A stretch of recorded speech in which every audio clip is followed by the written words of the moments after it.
Good afternoon, everyone. My name is Barbara Serrano. I'm Chief Public Affairs Officer here at DCYF. I want to welcome everyone to this webinar on Governor Ferguson's budget proposal for the 2026 supplemental budget.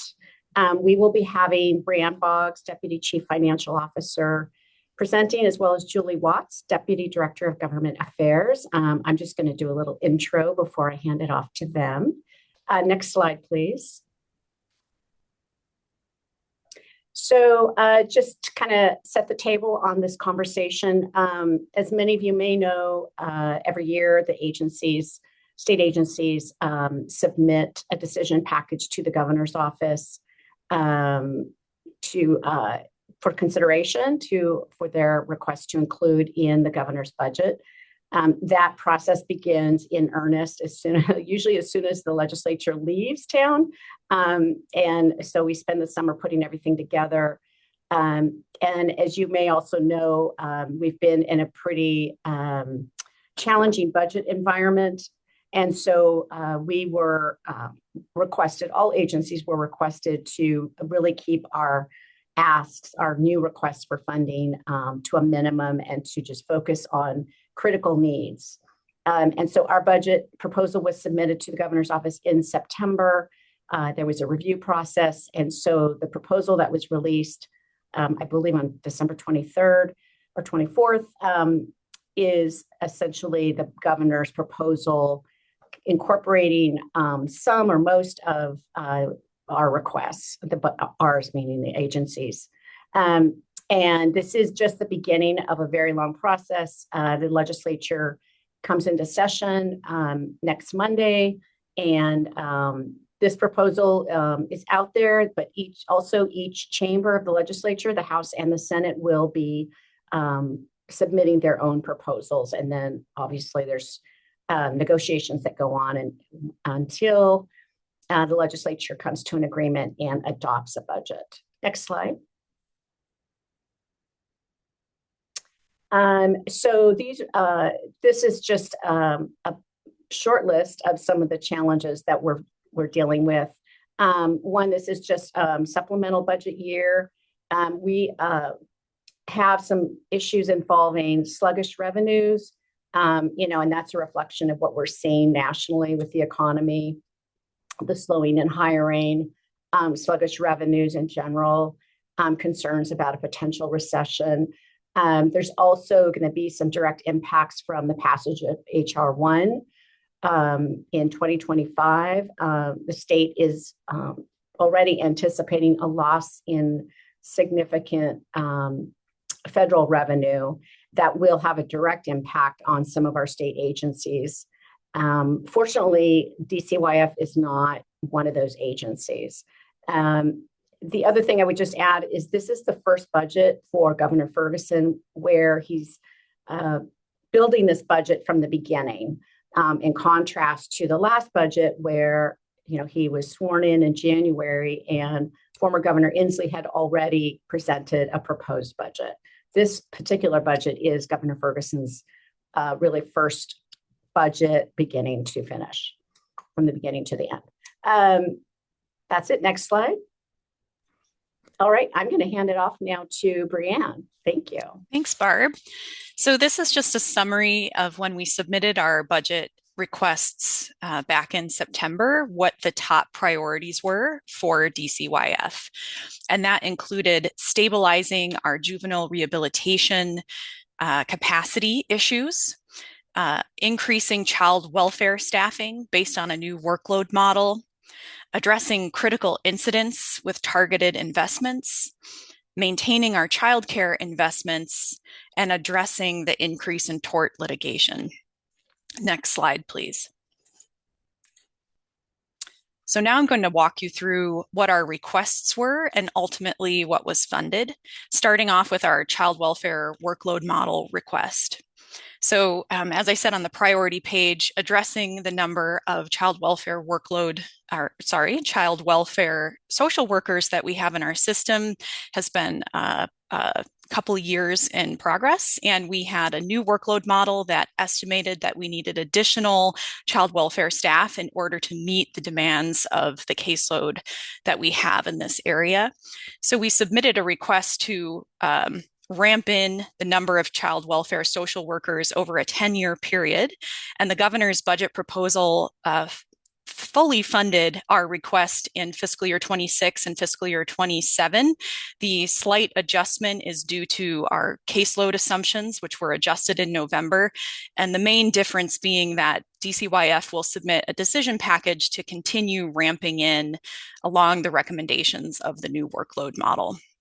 And just a reminder, these are FTE, not headcount, and FTE are prorated headcount that take into account ramping in of hiring. So this represents, so one FTE in fiscal year 26 is assuming 3 months of hiring in that year. Next slide, please. So the next item that we requested was critical incidents response, which had a list of targeted investments. And the governor funded 3 of these targeted investments, including the Parent-Child Assistance Program, which provides funding for evidence-based home visitation and case management for pregnant and parenting mothers who have substance use disorders. The governor's proposal expanded the current capacity in this program by 16 slots each in 2 high-need communities for a total of 32 additional slots. Additionally, the governor provided for the Plan of Safe Care program in his proposal. This includes funding for to refer high needs families with children up to age of 3 in 5 high need communities to a specialized team in perinatal substance use. Finally, the governor's budget proposal also included child safety framework funding, which would allow us to purchase an updated child safety framework tool and conduct an initial rollout in 2 communities that are impacted by fentanyl. This would inform a future budget ask for a statewide rollout. Next slide, please. So qualified expert witness was another one of DCYF's requests, and this was partially funded, and I realized I should probably orient you to the slide. So over on the left, you can see in our requests what we asked for and then ultimately what we got funded. Ultimately, we were funded for the new FTE that we've requested in this space, where we are experiencing more cases that are potentially Indian Child Welfare Act and Washington Indian Child Welfare Act applies, and that we have to have in-person qualified expert witnesses for those cases. So the governor's budget proposal included the 3 FTE that we asked for to help address this increase in referrals, and also helped expand the network of our contracted QEWs. Next slide, please. DCYF requested funding to help meet the requirements of a voluntary resolution agreement that was tied to legal requirements under federal civil rights laws for individuals with disabilities.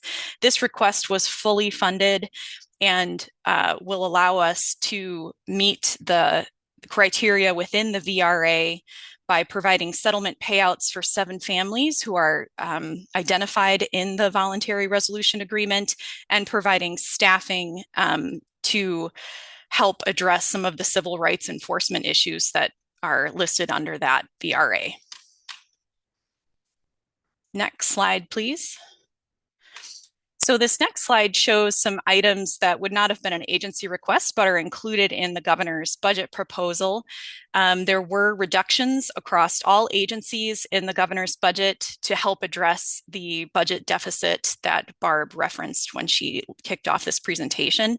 So some of the reductions that DCYF is proposed to take include the home visiting underspend. So there was an underspend in our home visiting account, and this $2.3 million reduction is a one-time reduction from that account based on an underspend.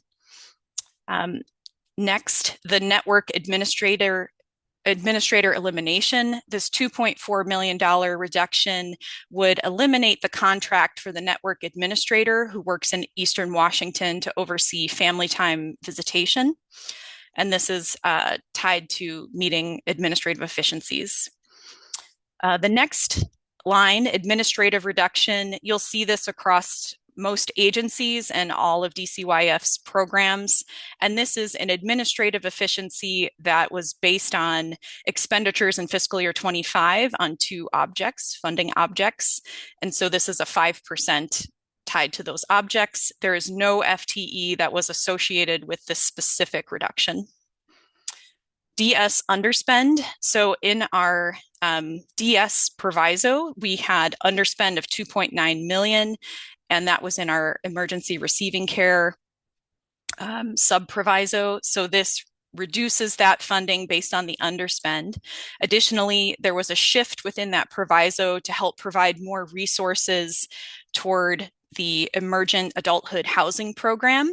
And the funding combined with existing resources will help us expand new ATLP beds in fiscal year 26 and 27. Next slide, please. And I will introduce Julie Watts for this agency request legislation slide. Hi, I'm Julie Watts, Government Affairs, Deputy Director for Government Affairs for DCYF. And I'm going to walk through some of the bills that are the agency request legislation that the department submitted and kind of what the outcome of those submissions to the governor's office were. We had a proposal to the governor's office to have agency request legislation that updates DCYF's child welfare licensing statutes. The goal of this was to, just streamline some of our licensing requirements, make it easier for kinship caregivers to be able to get a license, and also to improve some of the crisis residential center staffing ratios to make it easier for crisis residential centers to come online.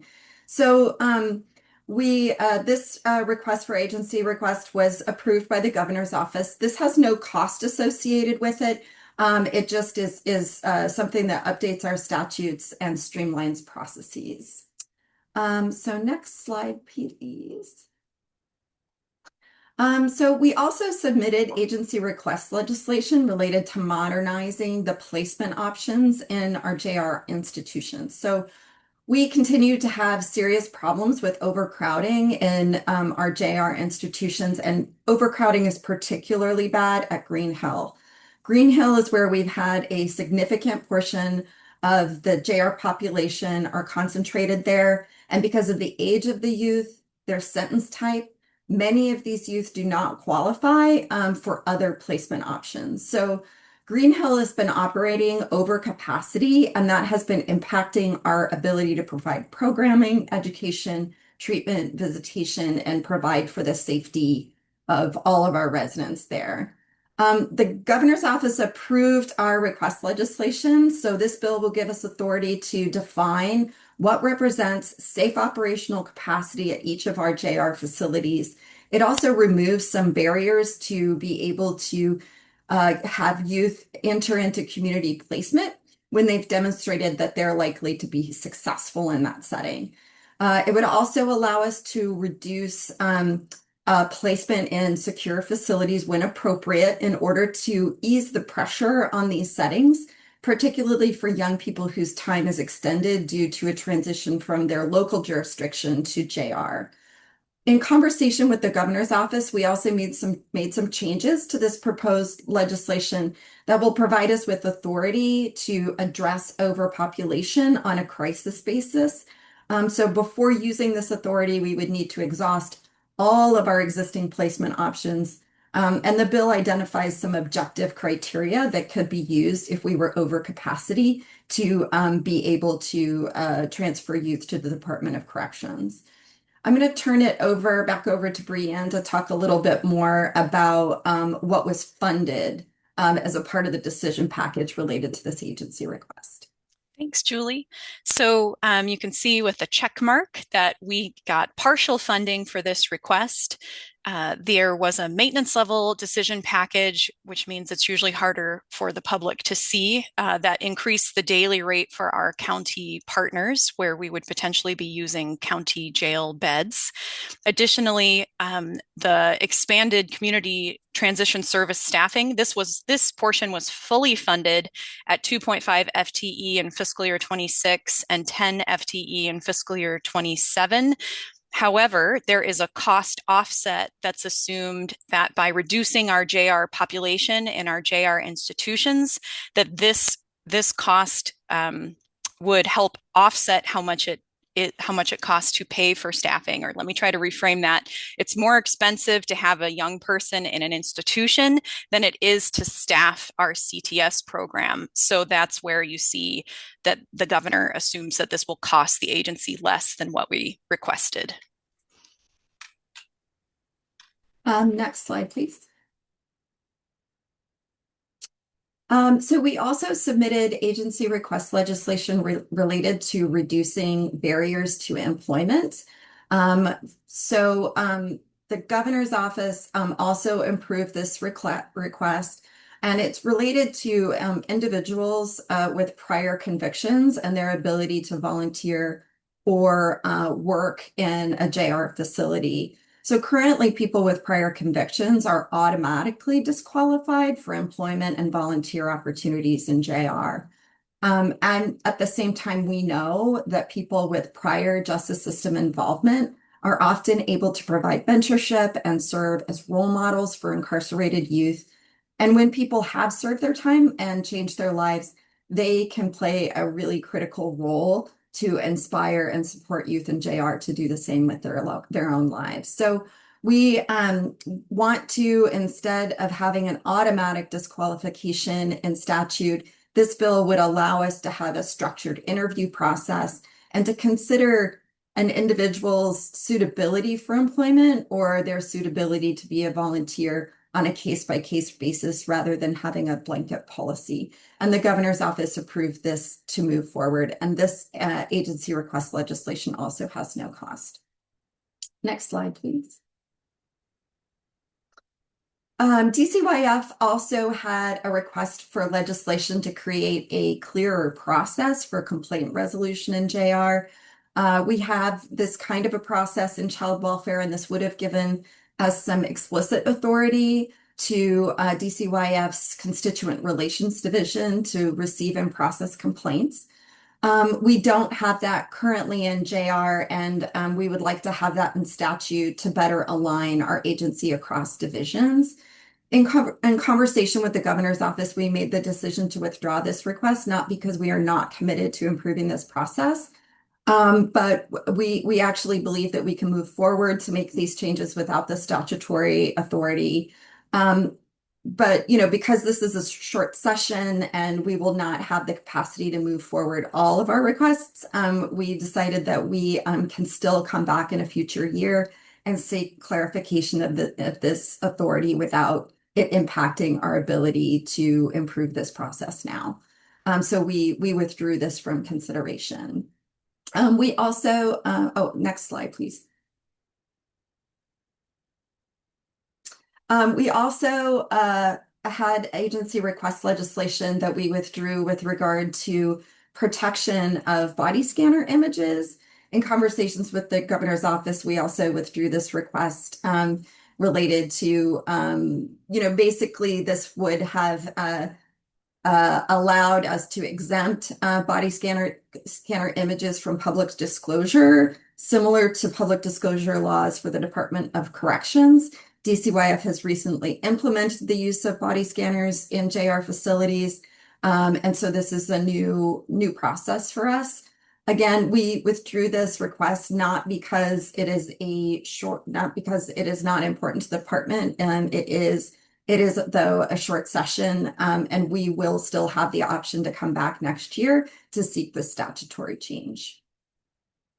And then we can move on to the next slide. And I'll turn it back over to Brianne to talk about the decision package on the staffing model for JR. Thanks, Julie. So this next item ties to the stabilizing juvenile rehabilitation priority that you saw on the first slide. So the JR staffing model, DCYF updated its staffing model at Green Hill School and Echo Glen to better support the rehabilitative needs of young people in DCYF's care. And that involved increasing the number of FTE of, so let me start over. So removing our JR counselors from the floor in order to allow them to focus on their own role, and instead increasing our JR officer allotment so that we're adequately staffing Green Hill School, and also improving the staffing of our graveyard shifts at Echo Glen Children's Center. The governor's budget partially funded this in his proposal and included the staffing for Echo Glen graveyard shift, and then funded the Green Hill School at a lower rate than requested, but still a really good step toward meeting what we were estimating our need was in this area. So that totals to 1.6 FTE in fiscal year 26 for Echo Glen and 16 FTE in fiscal year 27.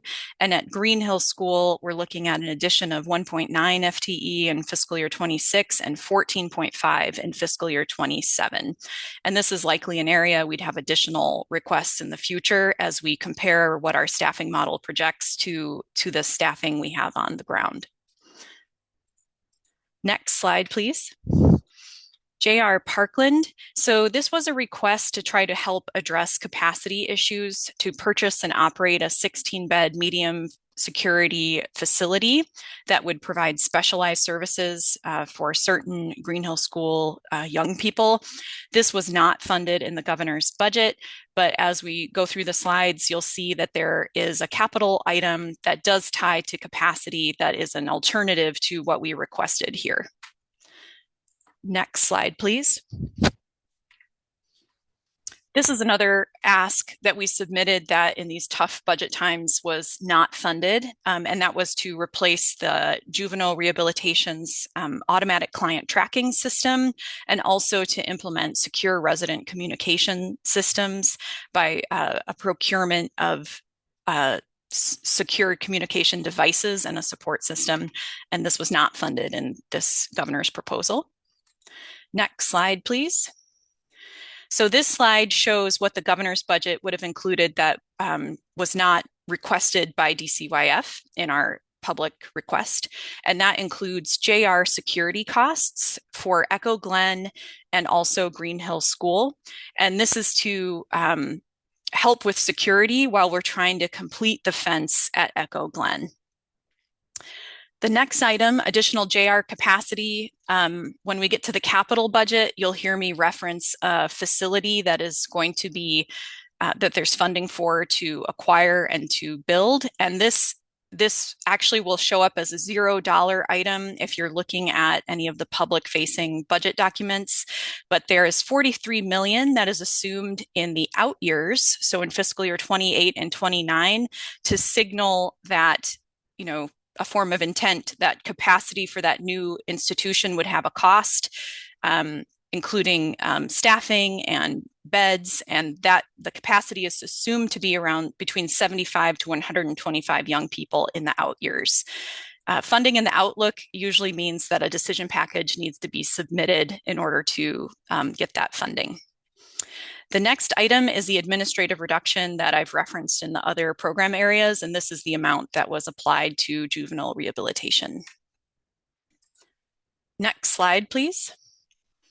So the capital budget is for DCYF almost entirely or entirely in juvenile rehabilitation. And so the first item, 17.5 million, is to fund the acquisition and construction costs of a medium secure facility. The pre-design work was already funded in the 25-27 capital budget, and this would continue that work. And this ties to that $43 million assumption that I referenced on the previous slide. Green Hill School HVAC upgrades. So this is to replace the heating, ventilation, and air conditioning system at Green Hill School. The Green Hill School security upgrades are for locks and door upgrades. And then our minor works is usually things like repairs to roof and windows and door replacements, and it includes a security gate in this case. Next slide, please. So we're transitioning back to the operating budget, and this slide is related to the Working Connections childcare program. So we've seen a lot of growth in this caseload area, and in fiscal year 25, when we were closing the fiscal books at DCYF, we experienced an overspend in this area with the caseload exceeding what was estimated in our February caseload forecast. So in order to pay for that, DCYF front-loaded and used federal Child Care Development Fund dollars. And so this was asking for a funding swap for those dollars back. And you won't see this as a step, but this is one of the nuances that gets covered in the maintenance level Working Connections step, which is a sizable budget line item for our program, but at maintenance level. Next slide, please. So we also submitted a request that was related to adjusting caseload impacts for Working Connections childcare due to the passage of ESSB 5752. There were aspects of that bill that could not be implemented in the time frame that was assumed, and there was a savings assumed related to that implementation.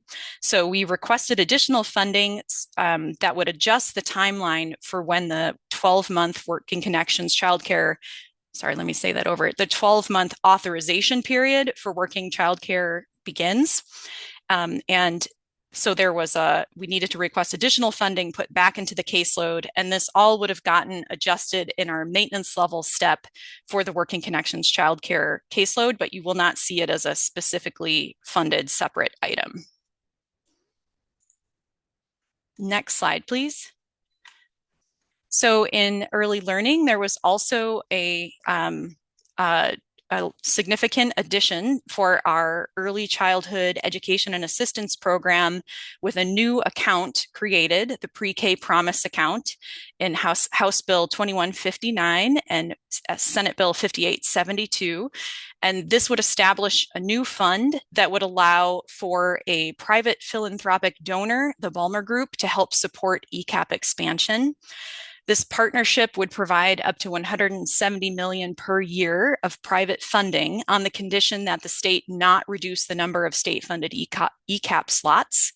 And the $34.5 million is expected to help support a minimum of 2,000 new ECAP slots in the 2026-27 school year, with further expansion planned in the future. Next slide, please. So this is a summary of the budget reductions that you'll see in the governor's budget proposal, starting with the administrative reduction that I've referenced on all the other slides. It's the same formula, but this is the amount applied to our early learning program. This next item, enrollment-based pay, while it looks like a reduction, it's a reduction to a policy that hasn't been implemented yet. So there was funding provided in the 25-27 budget, assuming that enrollment-based pay would start effective August 1st of 2026. However, the agency has submitted a waiver to the federal government to delay the implementation of this. And so this removes funding that was provided for that policy. So this does not have an actual impact to current services, but is essentially removing what a future cost of a service would be tied to enrollment-based pay. Imagination Library was a reduction that was in the 25-27 biennium, and this $52,000 removes the administrative resources that were tied to this funding. The next reduction is tied to professional development activities, which includes contracted supports and training for childcare providers. Subsidy rates to the 75th percentile. This reduction applies to subsidy childcare center rates only, which we're planning to have an increase to the 85th percentile. And what this does is instead provides an increase to the 75th percentile based on the most recent market rate survey in fiscal year 27. So it essentially provides a rate increase, but at a lower amount than what was expected for center providers. The next item is our largest reduction in the agency and in the early learning portfolio. And this is the implementation of a soft caseload cap. So what this does is starting July 1st of 2026, only households that have child welfare involved children would be allowed onto the Working Connections childcare caseload, and otherwise there would be a freeze to new families joining that caseload. This would also, so that would mean there would be a wait list started at that time.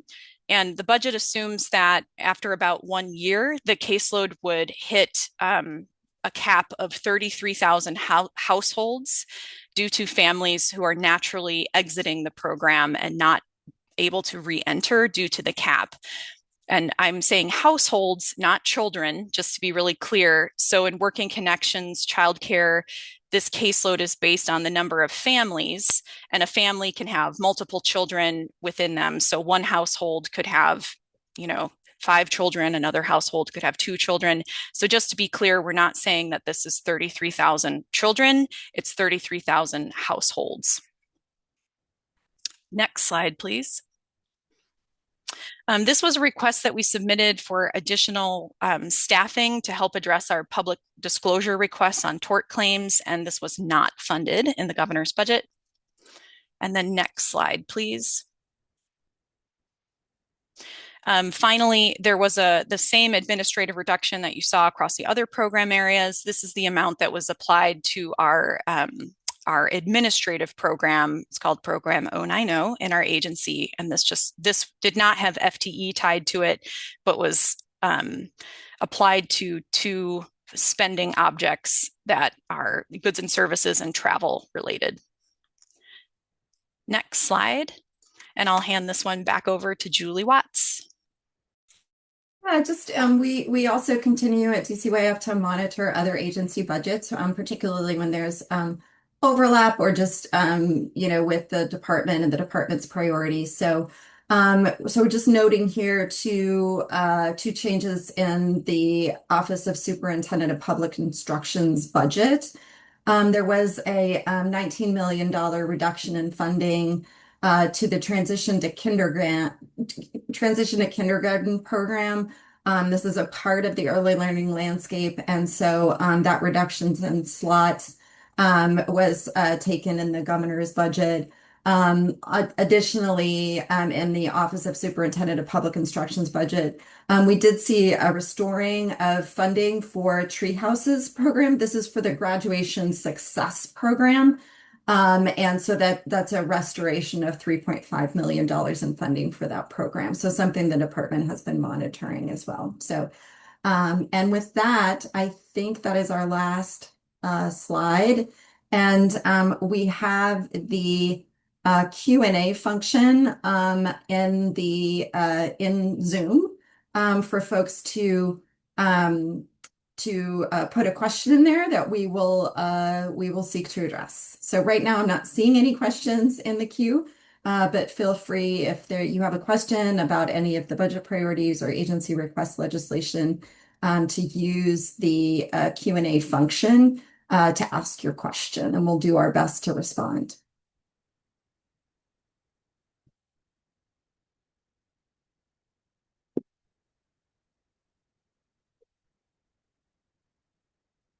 I'm still not seeing any questions, but I also just want to hang in there for a little while just to see. I know that sometimes folks takes them a moment. One of the questions is this final? And no, as we talked about at the beginning of the webinar, these decisions are what the governor includes in his proposed budget. So it's the governor's proposal. And the governor's proposed budget just kind of kicks off the budget writing process with the state legislature. So these are the governor's proposals. These are his priorities and what he will be talking about with the legislature. But what's going to happen in the next couple of months is when the legislative session will kick off in January, it's sometime in February, kind of as the House and the Senate will each introduce their proposed budget. So the House will have a budget, the Senate will have a budget, and then they'll go into conference, and then there'll be a final budget. And so you will know what the final budget is like. We will come back in when we see House and Senate budgets. We will have another webinar where we will tell you what was in those budgets, the House budget and the Senate budget, and then we will do a final webinar on the final conference budget. So great question. Glad you asked. We have another question in the chat.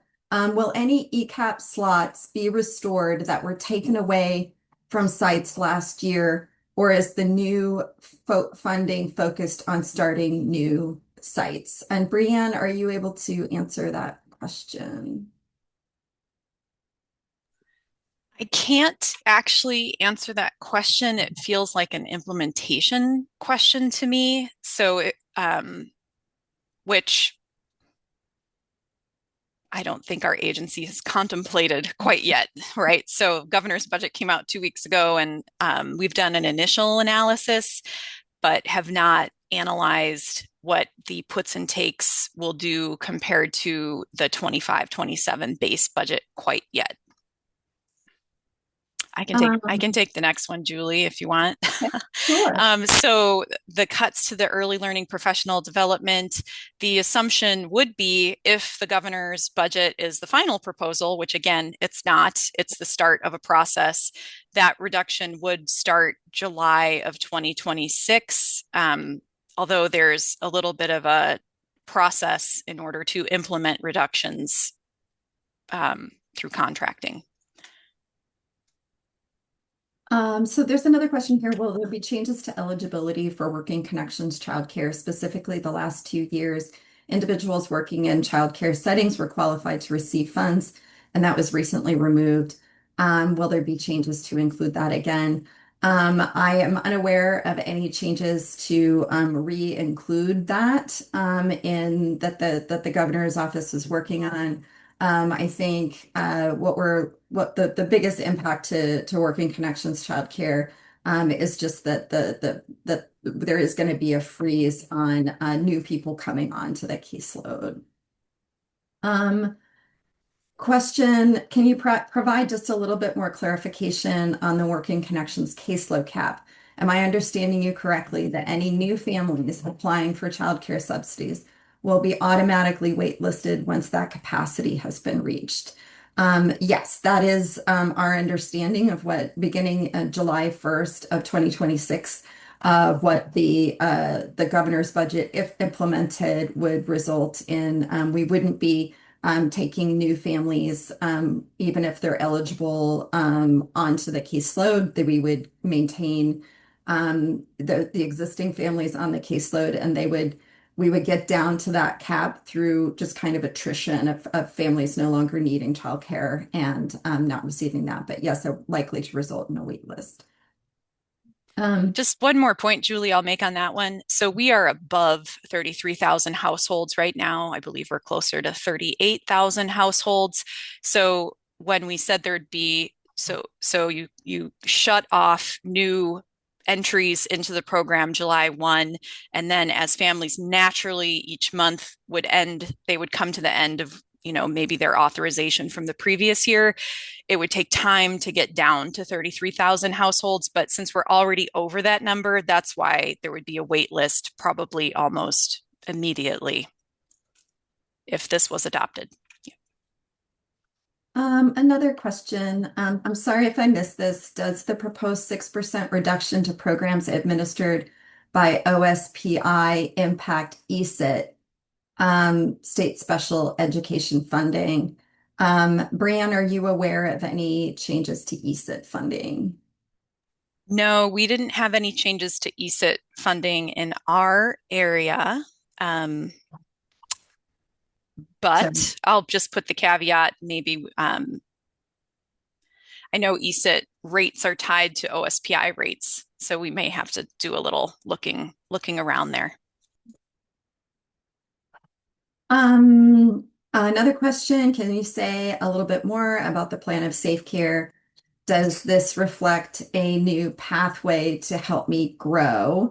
Um, yes, what the governor's budget funded was an expansion of plan of safe care, so to say, like what it, there would be in a couple of communities. Again, we would be piloting this in response to critical incidents in a few communities where we would be referring all cases where the child is under the age of 3 to help me grow, similar to what we do in Plan of Safe Care. But this would be expansion of families who've been involved in the child welfare system up to age 3.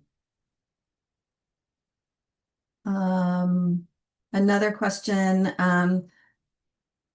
Was anything covered about early achievers? There was nothing in the governor's budget that's particularly focused on changes to early achievers. There's also a question, will there be cuts to mental health consultation, or is funding set through 2027?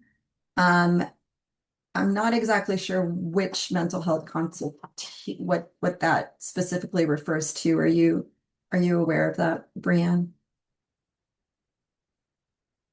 Happy to follow up after the webinar if there are specific questions. And if you can provide more information about the particular program you're inquiring about. Can you provide a little bit more clarification and expand on the provider professional development and when that reduction will go into effect? So just for context, the reductions that were taken in the governor's budget are proposed. They are not final. And so the legislature still has to pass a final budget. So just that one piece of context. In terms of when reductions would go into effect, Brianne, I don't know if you, generally it's at the beginning of the fiscal year, but I don't know if you know specifically about that one. I believe that one was July 1 of 2026. We didn't have anything that would affect this current fiscal year that we're in. Most of our assumptions started July 1 of fiscal year 27, which is July 1, 2026. Another question, any impacts to support infant and early childhood mental health consultation?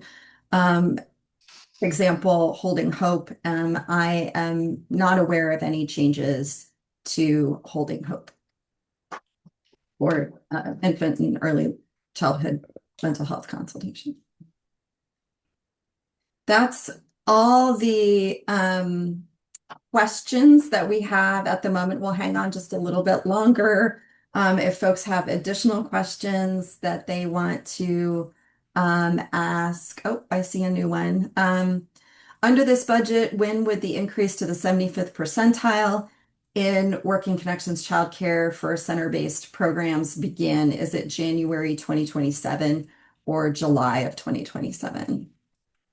Brianne, do you know the date that the center-based rates go into effect?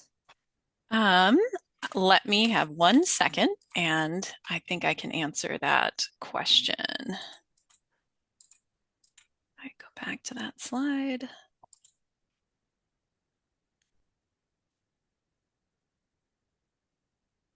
Okay, I do have a little bit more information. Let's see if this answers that question.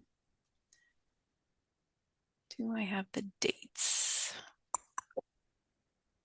Increase for centers January 27 or July? Actually, I can't answer that. But what I can say for additional context is there currently is RCW that states what's supposed to happen with childcare rates.